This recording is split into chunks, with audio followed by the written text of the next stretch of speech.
A few years ago, one night I was actually just driving home from work. I was running a little bit low on cash, so I decided that I'd stop by the bank, stop by the ATM to pick up some cash on the way home. Now, the particular bank that I decided to go to happened to be in an area of town where there were not a lot of people that looked like me. There's not a lot of other brothers in that area.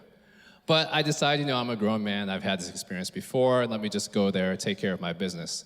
So I go to a bank where the ATM is actually located inside the bank, so you have to enter the two glass doors, insert your card, get access to the doors, and then go in and get your cash. So when I pulled up, there was actually another individual that was already in the bank getting some money, so I decided, okay, I'm gonna just be polite, just wait outside until that individual's gotten their cash, taking care of their business, and then I'll go in. So while I was there at that time, a cop car pulled up. And again, keep in mind that I'm in an area of town where there aren't a lot of other folks that look like me.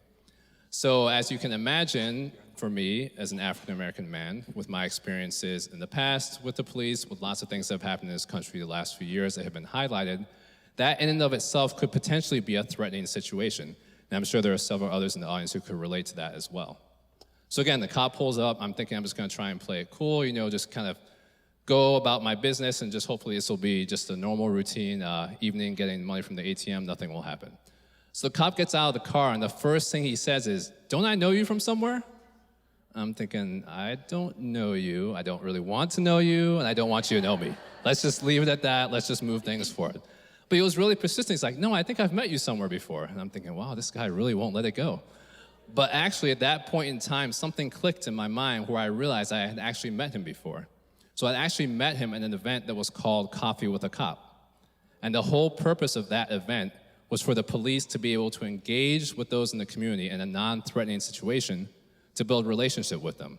So in that moment, that entire situation went from being potentially threatening to being one that was built on a previous interaction, one that was built on previous communication, one that was built on a previous relationship.